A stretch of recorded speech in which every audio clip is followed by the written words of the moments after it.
Good evening, everyone. Thank you for saying hi back. My name is Jeremy Williams. I got told off I never introduced myself, so I'm going to introduce myself every month from now on, Karen Brindley. I would like to start by acknowledging the traditional custodians of the land on which we are meeting tonight. I'd like to pay my respect to the elders, past and present, and extend that respect to other Indigenous Australians who are here today. Tonight we have great pleasure in introducing Associate Professor Mark Diesendorf. He is currently the Deputy Director of the Institute of Environmental Studies at UNSW in Sydney. Previously, various times, he has been a Principal Research Scientist in CSIRO, Professor of Environmental Science and Founding Director of the Institute for Sustainable Futures at the University of Technology, Sydney, and also Director of the Sustainability Centre Proprietary Limited. Currently, his principal research is on rapid mitigation of global climate change, and in particular, integrating renewable energy on a large scale into electricity supply-demand systems, which is where I've come across him because of my own interest in that area. And when I heard that he was releasing his new book, which I have an autographed copy of in my hand here right now, Sustainable Energy Solutions for Climate Change. And those of you who have come to a seminar here this year will know that the theme in 2014 for this open lecture series is solutions. And we have a rule that no speaker can talk for more than 50% about problems. Right? More than 50% has to be focused on solutions, because we had all that last year. And a lot of us left, you know, shoulders slumped, not feeling terribly optimistic about the world. And there's a lot for us to worry about, of course, but I think the mission of an organisation, of a centre like the Asia Pacific Centre for Sustainable Enterprise, is to try and think what we do next. And I'm very confident indeed that that's what Mark's going to do in his presentation tonight. I asked him to estimate approximately what proportion of his talk would be on solutions, and he did almost immediately, without any hesitation, say 90%. So I want you to keep an eye on him, make sure he keeps the solution. But on a serious note, it's a great pleasure to have you here, Mark, and please welcome him in the normal way.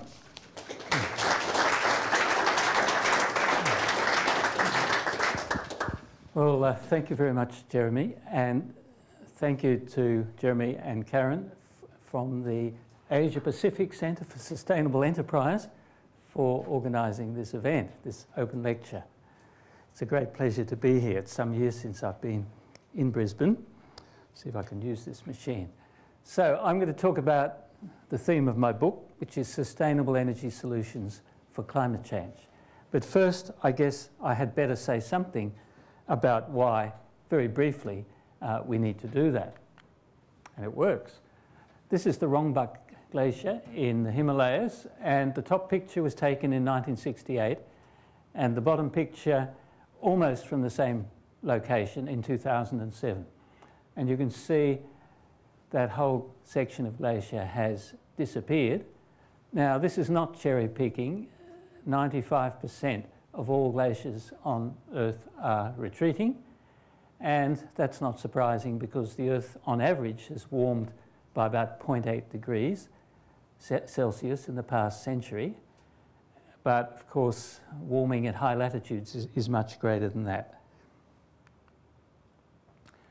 And the impacts of global warming are substantial, and you've all heard in the media, oh yes, we've always had droughts and heat waves and bushfires and floods in Australia, which is true, but there's now very clear scientific evidence that the frequency of a number of these events in Australia and in many other countries is now increasing, particularly the frequency of heat waves and their related impacts. And there's now, excuse me, a large body of evidence that the cause of these problems is in fact human activities. And the evidence isn't just the warming of the surface and the lower atmosphere, but this is coupled with the cooling of the stratosphere, which makes it very hard to explain on any other basis except global warming from greenhouse gas emissions. But there's more.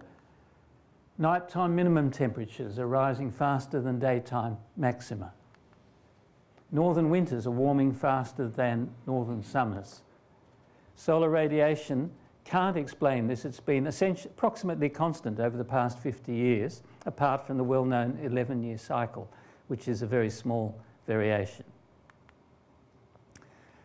High latitudes are warming faster than the tropics. All these observations are independent events.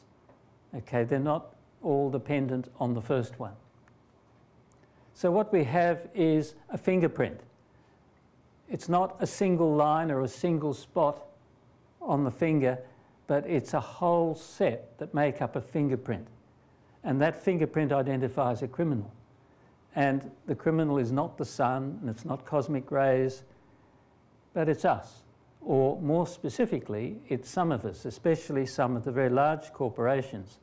90 companies are responsible for 2/3 of all warming since industrialization. Just 90 companies. And most of that warming is the result of carbon dioxide emissions from burning fossil fuel. So that's the initial problem. And now I promised to talk about solutions, and we do have a solution to this. It's not a total solution for the whole of global warming. It's the technological part of the solution. We now have commercially available technologies that can do it, which I will talk about. And they are sustainable energy solutions. And by sustainable energy, I mean efficient energy use coupled with renewable sources of energy. And even for people who somehow believe, News Corp, that there isn't a climate problem, there's a whole range of other benefits of going to sustainable energy solutions. Energy security. We have probably reached the peak in global oil production. Within a few decades, we will reach the peak in global coal production. Hopefully before then, actually, due to action. But even if we do nothing about climate change, we are now not far from the peak of good quality coal production. Although there's a little burst of alternative gas coming out of the ground in various places around the world, shale gas and coal seam methane, what we're now seeing is that most of those gas fields last 1 or 2 years. And the costs of that gas is going up quite rapidly. So energy security can come from sustainable energy, and fuel and electricity prices can be capped, although obviously there has to be an initial investment in making the great transition to a sustainable energy system. Local pollution of air, water and soil. Some of you, I don't know if the Courier Mail actually covers the fire in the coal mine at Morwell in Victoria, but it's a major problem. Many people have had to leave the region because of the air pollution has been so high. Many people will get respiratory disease as a result of that. And then last but not least, sustainable energy, energy efficiency and renewable energy, those technologies lend themselves to local employment more than some of the big technologies like coal-fired power stations. So there's a whole range of benefits that come from making this great transition. And sustainable energy isn't a single technology. You can't run an electricity system on wind alone, as you know. It's obvious. Or you couldn't run it on solar PV alone, not without loads of storage. But we already have commercially available a whole range of diverse sustainable energy systems. Energy efficiency, doing the same energy tasks, in other words, by using less energy. Energy conservation, reducing the energy services that you do. Smart grid, we might have time to talk about that a bit later. Passive solar design, wind power, biomass, solar heat, solar PV, concentrated solar thermal power with thermal storage. That's this amazing system with thousands and thousands of mirrors focusing sunlight on a central tower. That little tower is actually 140 metres high. This is quite a large system. And so it goes. And possibly, and of course, existing hydro, possibly in the future wave power, and in Australia possibly geothermal, but that's not really at a commercially available stage. But the point is that we have a diversity of technologies now.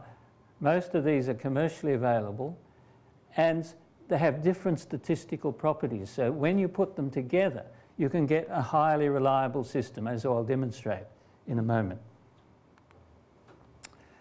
So how can renewable energy replace fossil fuels?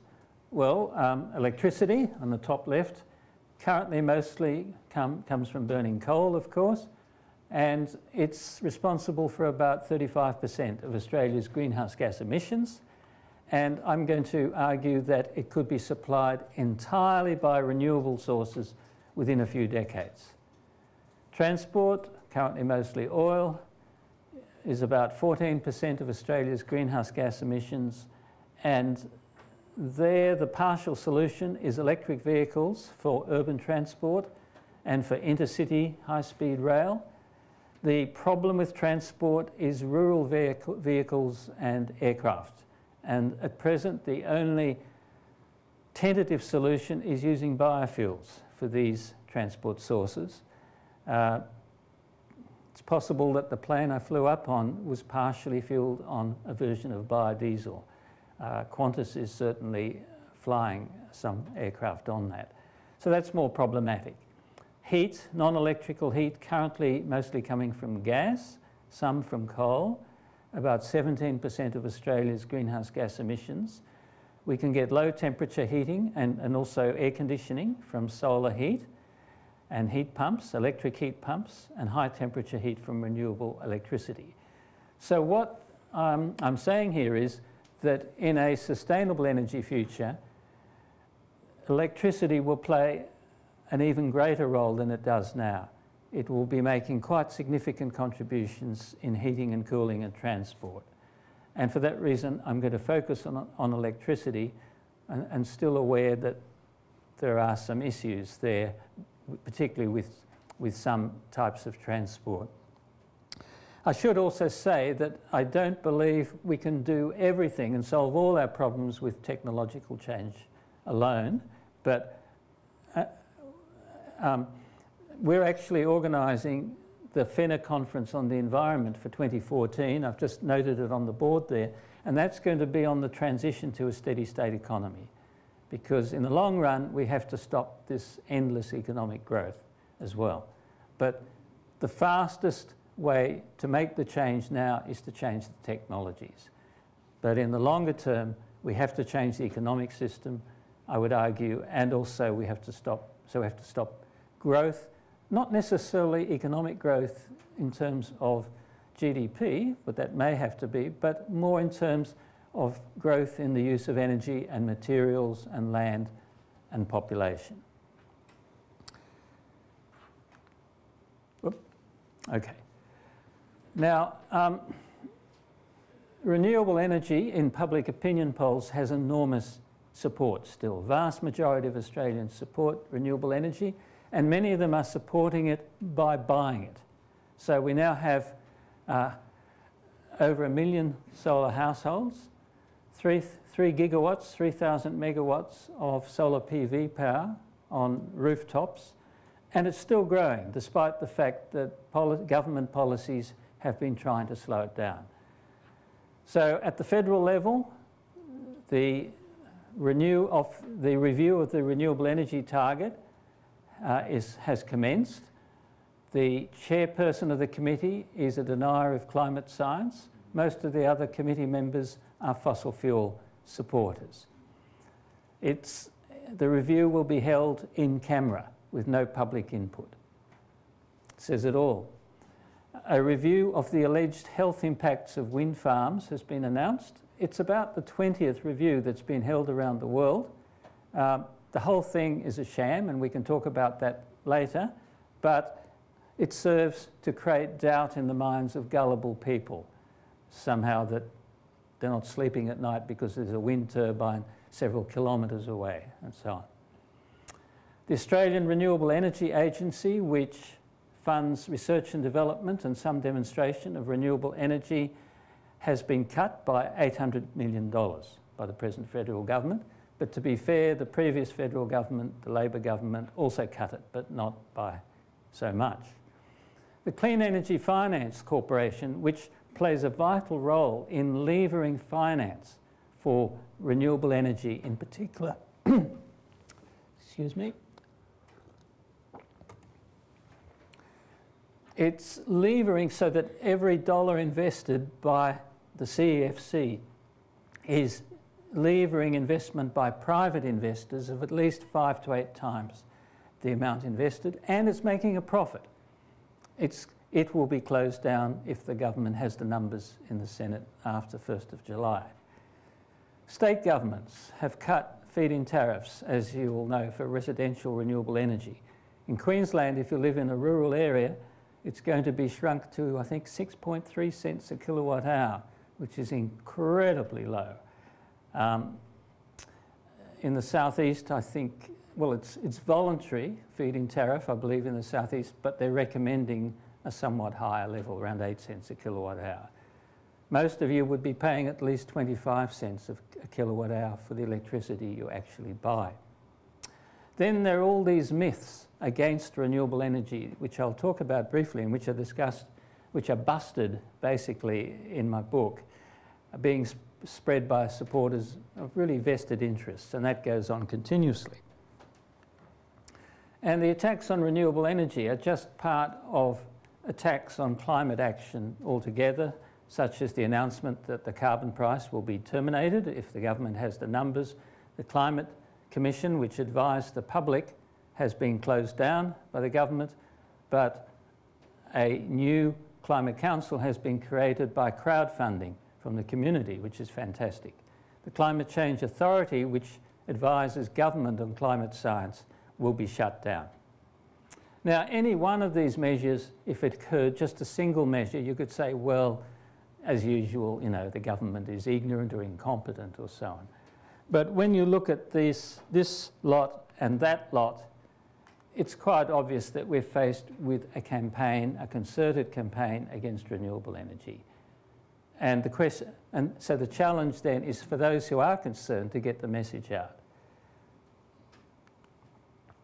What about these false myths? Well, you've all heard them. Renewable energy can't provide baseload power. Who's heard that one of interest? Yeah, most of you. And that has the assumption underlying it that you need baseload power in a power supply system. I'll show you that we don't.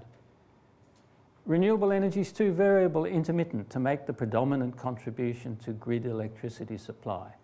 You've probably heard that one. Coal-fired power stations must be run continuously as backup for wind and solar PV. Another myth. Renewable energy is too expensive. It's too diffuse. It's not ready. And last but not least, one that you've been hearing a lot of in Queensland, but also we've been hearing in New South Wales, renewable energy is responsible for the big increase in electricity prices in recent years. All these claims are false, demonstrably false. So why? Why are we having the attacks? Well, one has to say it. Renewable energy is threatening business interests, big business interests, utility business models, state government revenue, and big greenhouse gas emitting industries. It's been estimated that the Queensland government has a revenue of about $1 billion a year from electricity sales. $1 billion a year. That has to influence its attitude to renewable energy when we're in a situation where sales are declining, where demand on the grid is declining. The electricity utilities are faced with two major collapses of their business models.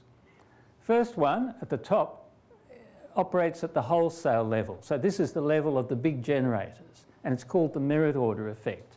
And we see it most clearly in South Australia, which is the state that has the most renewable energy at the wholesale level, feeding power on a fairly large scale into the grid. 27% of South Australia's electricity comes from the wind now. And what's happening is that because power stations are dispatched according to the price that they bid into the price that they need to get to operate. So that the power station that bids the lowest price gets the first priority to operate. And so it goes on until demand is satisfied. And what's happening is that wind farms, because they cost almost nothing to operate, they have a capital cost, but they cost almost nothing to operate, are displacing coal-fired power stations. And in Australia, the two coal-fired power stations are now shut down for at least half the year as a result of wind power. And also, solar energy at the retail end is reducing, well, we'll come to that, but it's reducing the demand during the peak periods when the big generators make most of their money. Now, there's still gas-fired power stations in South Australia, so-called baseload gas, but although wind is supplying so much, there's been no need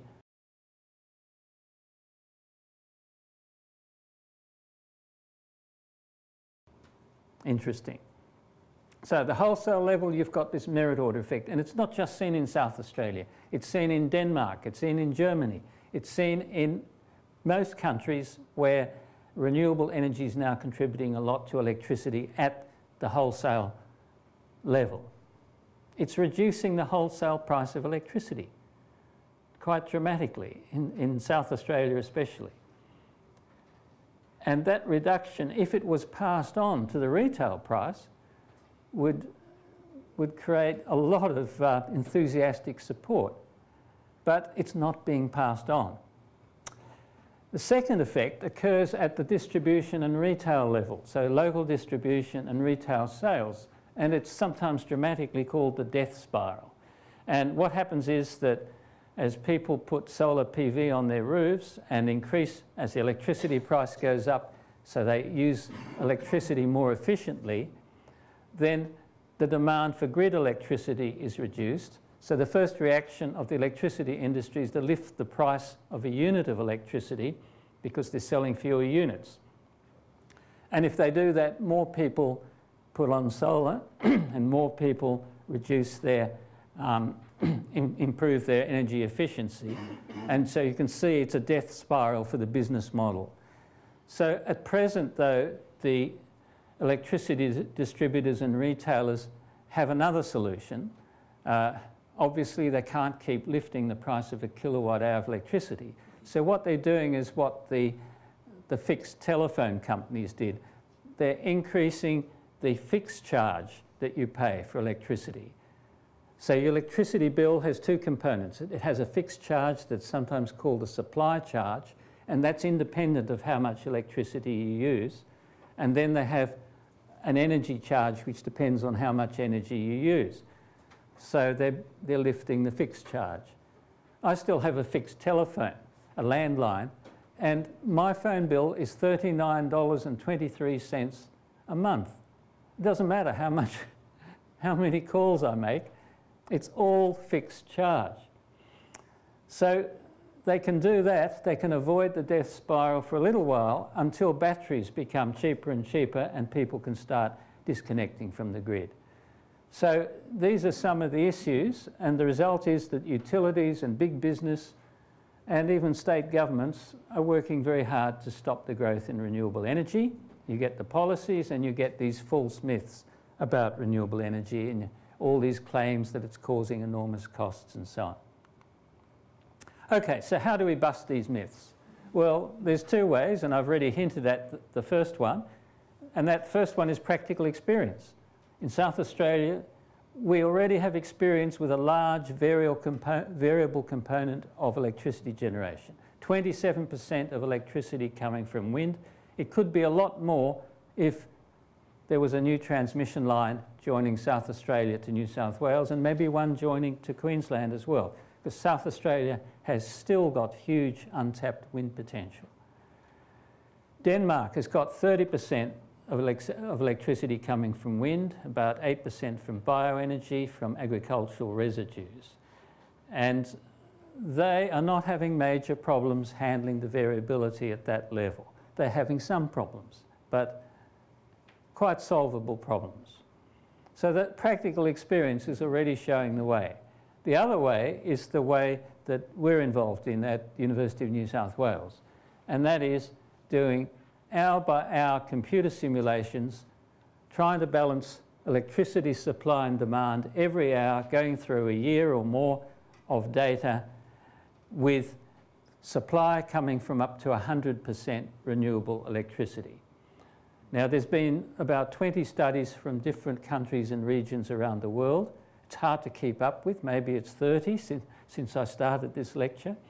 And these are very detailed studies, very detailed. The United States study by the National Renewable Energy Lab had hundreds of people involved. I mean, we can't afford that. We've just got 3 of us. But anyway, so the first study in Australia was done by a community group called Beyond Zero Emissions, and they did a series of half-hourly simulations spanning 2 years, 2008 and 2009. And they just did the single simulation, and to make sure, no doubt, that they got a highly reliable system, they put in lots of CST, which is concentrated solar thermal power with thermal storage. So you saw that concentrated solar thermal power station with thousands of mirrors. Well, it also has, it can store the heat that's produced overnight in tanks of molten salt. So they put a lot of concentrated solar thermal into their system. They had no PV, and just to make sure, they also joined Western Australia to the grid, the so-called national electricity market grid that Queensland and New South Wales and Victoria and South Australia belong to. So they had a reliable system, but some might say it was over-engineered. So then we got involved, we got inspired by their work, and there's just 3 of us. A PhD student called Ben Elliston, who submitted his thesis yesterday, and it'll be a top-notch one.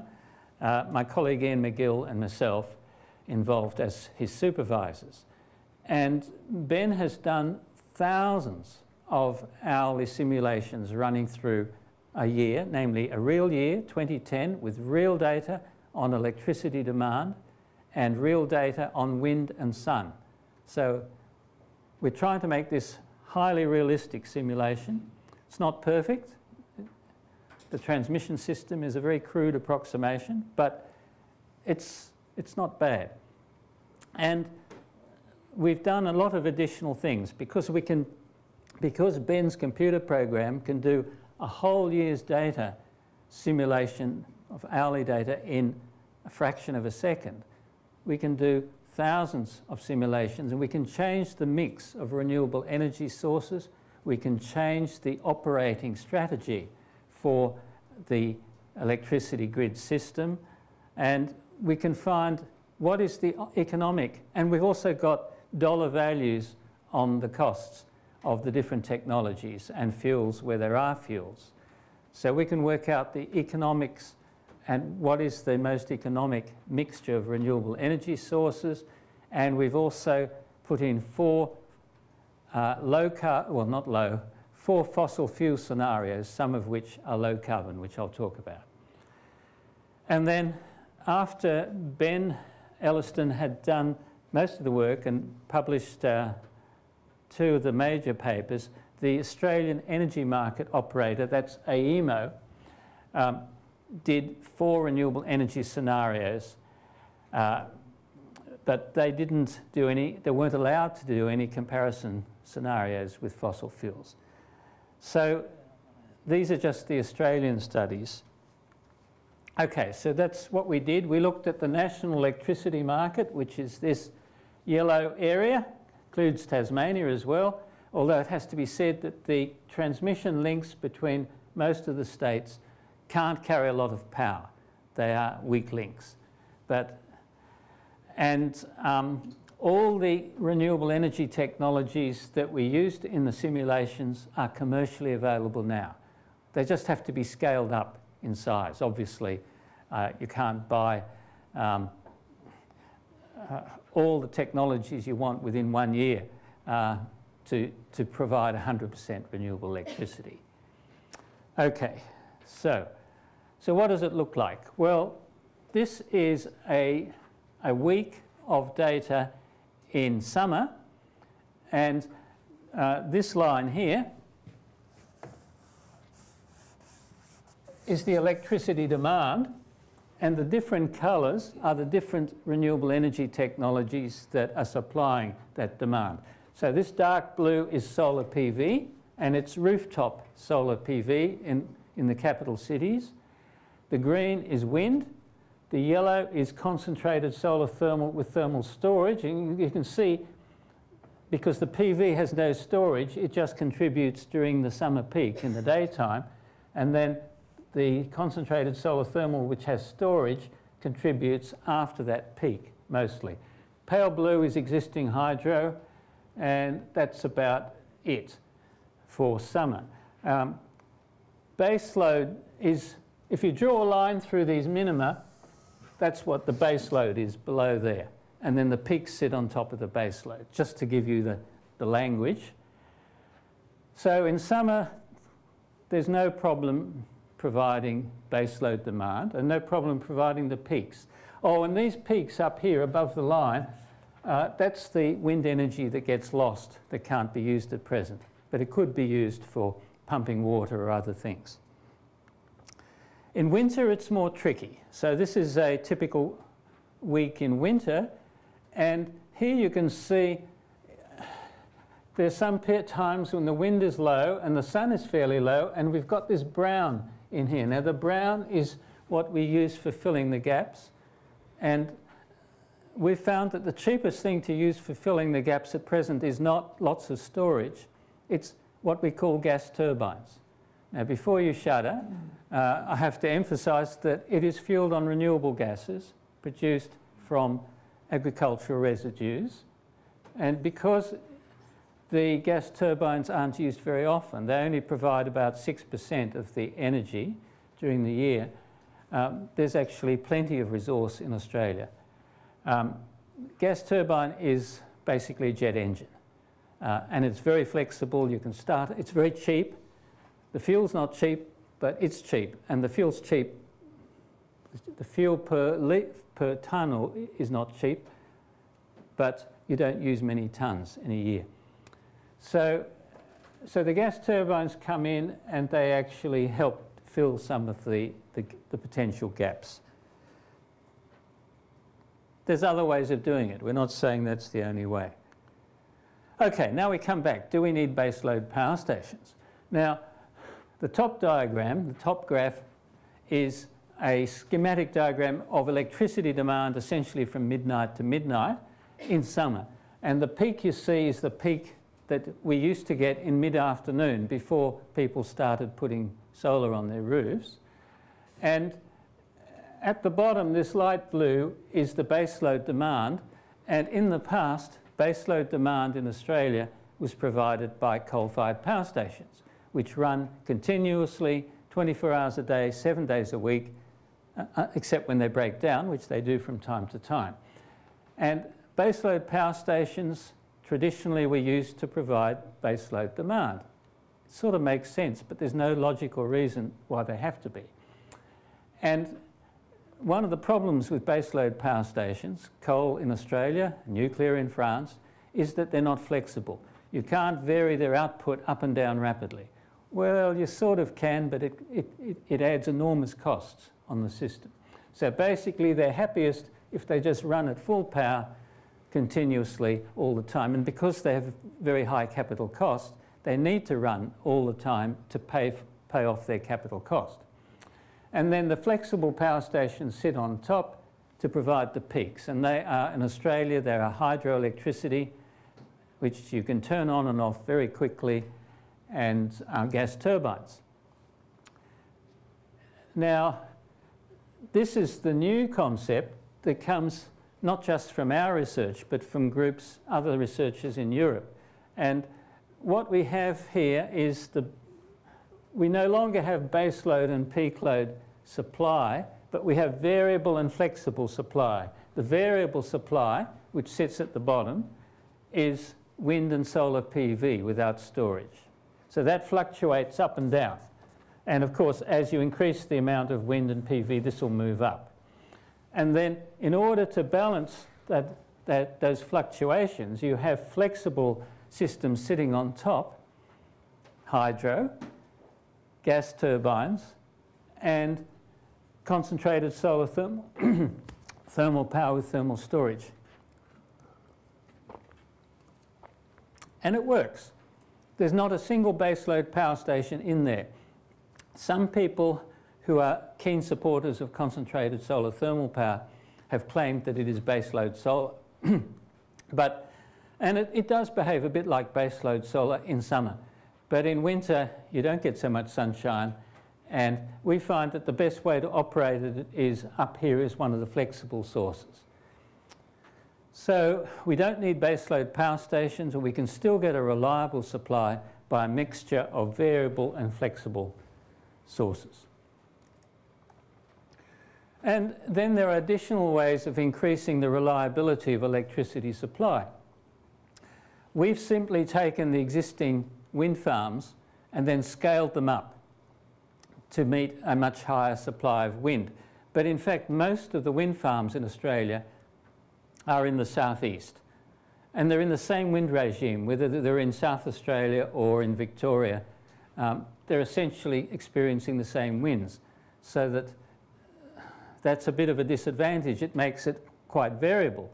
But in fact, if we put some more wind farms in New South Wales and Queensland, then they're in totally different wind regimes, and we've actually tested it with real data. And that smooths out that variability, that geographic dispersion. And similarly with solar.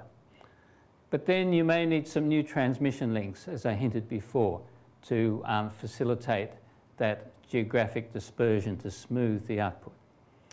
Another way is the second one here, smart grids and smart devices. We found that for most of our peaks in demand in winter that were difficult to meet after overcast days which aren't very windy, if we cut the demand by 5%, we'd have no trouble in meeting it. So another option is to, with the existing so-called smart technologies that we have, is to cut the demand during critical periods when the demand is very high. And you can do that. Well, there's already a precedent. At present, aluminium smelters pay very little for electricity. And they can actually be switched off for short periods, less than an hour usually, without damaging the smelting process, because they have electricity heating these gigantic pots of molten aluminium. And those pots stay hot for a long time, even if you switch off the power for a while. Now, the idea is we now have smart devices which we could attach to our air conditioning circuit or our fridge circuit, where either we or the electricity utility could switch off our fridge. Does that frighten you? Or air conditioning for short periods in a rolling way across a whole community. Now, if your fridge gets switched off for half an hour, you wouldn't notice the difference. The food wouldn't notice the difference. Similarly with your air conditioner, it wouldn't really make a big difference. So the idea is that people who contracted to be interrupted occasionally would pay a smaller supply charge as compensation. So they could choose to do it. That's another possibility.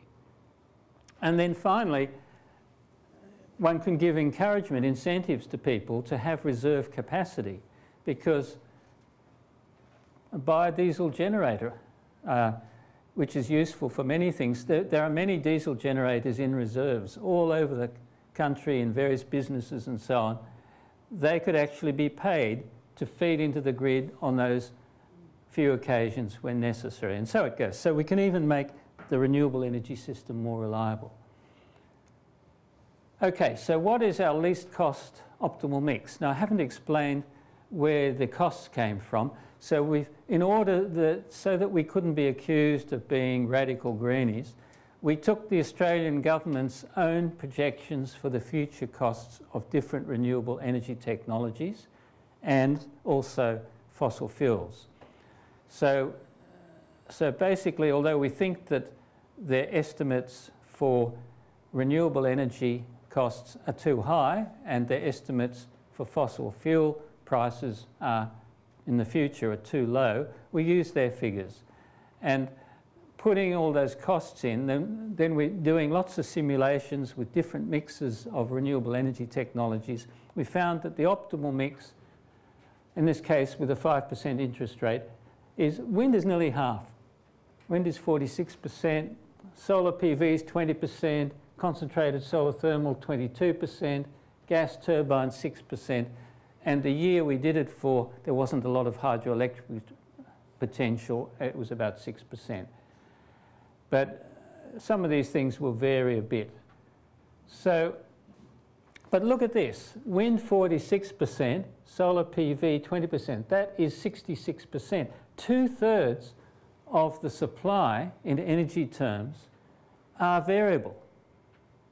We can handle 2/3.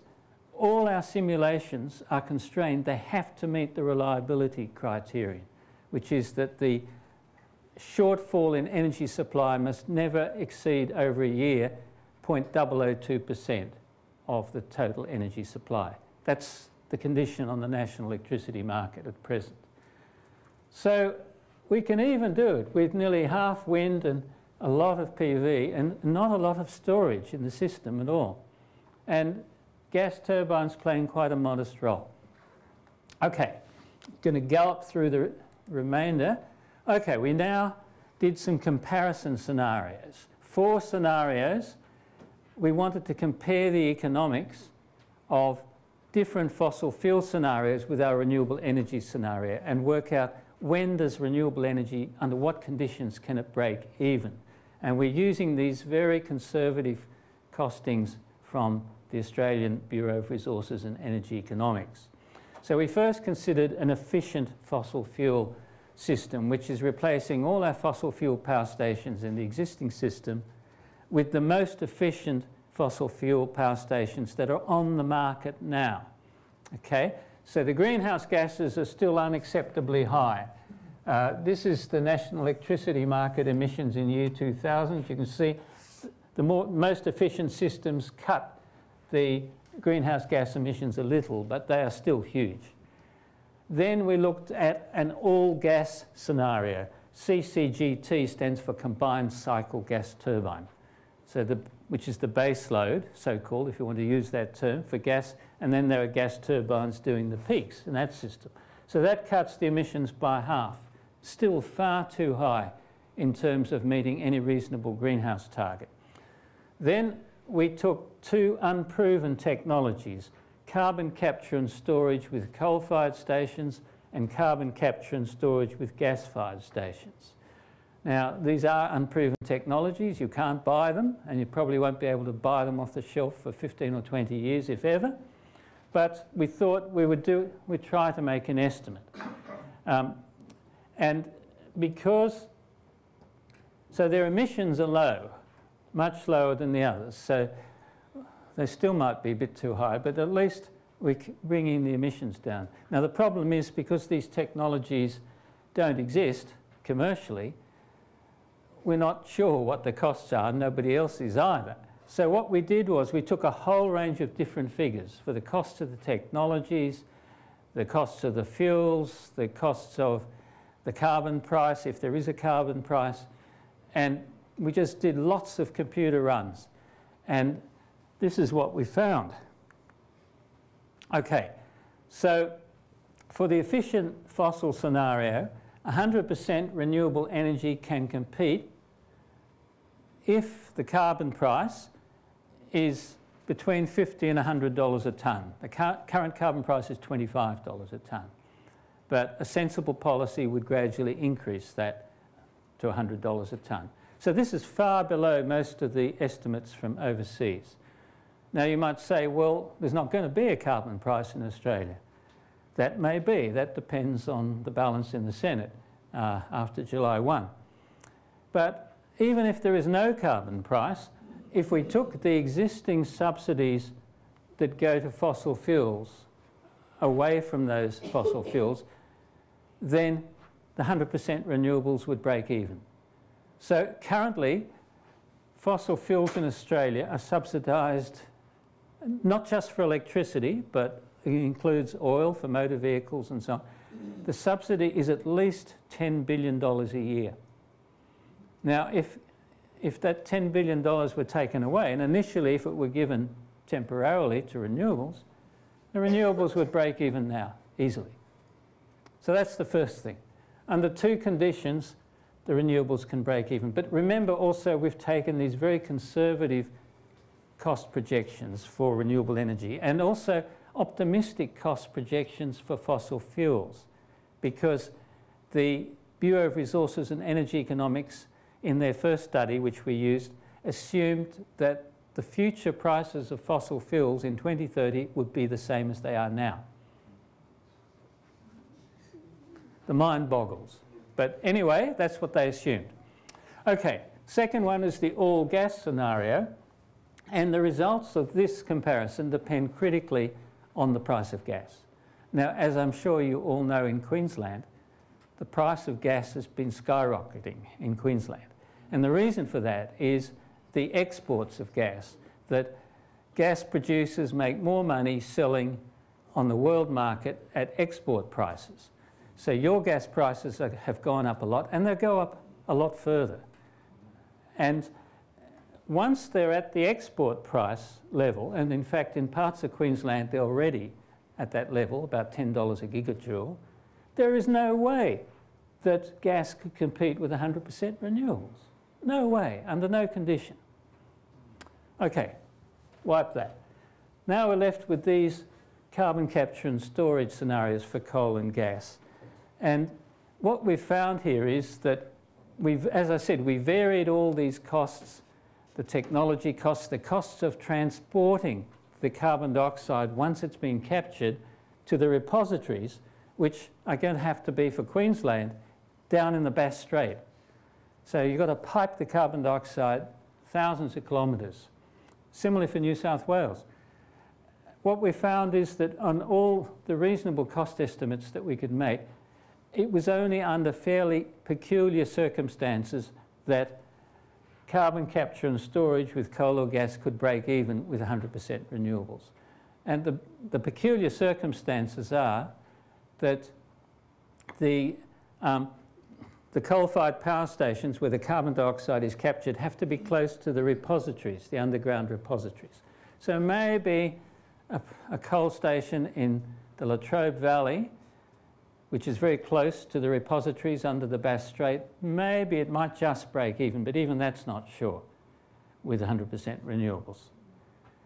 And then, of course, in order to, well, so what this is saying is basically when you do the comparison and you go for low carbon scenarios, renewables are looking pretty good.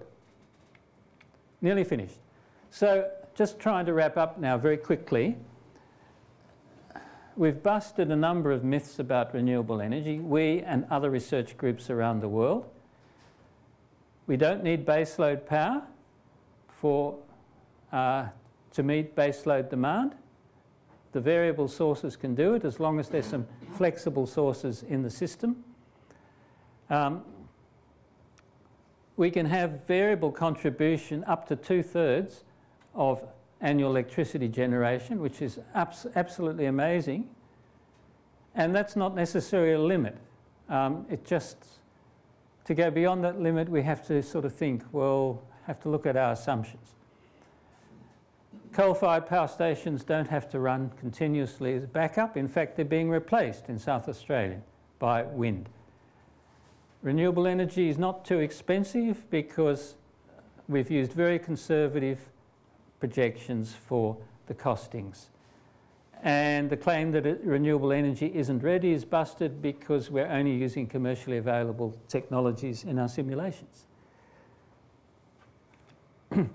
So, to conclude, 100% renewable electricity systems meet reliability criteria without baseload power stations, even when 2/3 of the renewable energy is variable wind and solar PV. Coal plus carbon capture and storage could only compete with 100% renewable energy under uncommon combinations of costs, e.g. power station close to storage reservoir and a low carbon price. Because if there's a high carbon price, then the renewables will win easily. But if there's a low carbon price, there's no driver for developing and using carbon capture and storage in Australia. It seems like it's going to lose either way.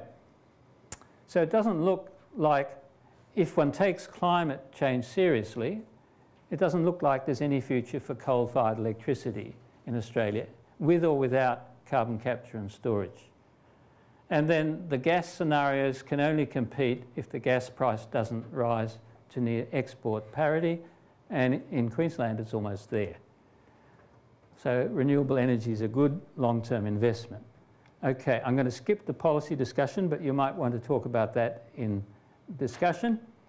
And I guess finally, just to emphasise, it's really important now that everyone who is interested in this issue and supports renewable energy speaks up at every opportunity, spreads the word that technologically and economically, 100% renewables could run Australia, basically.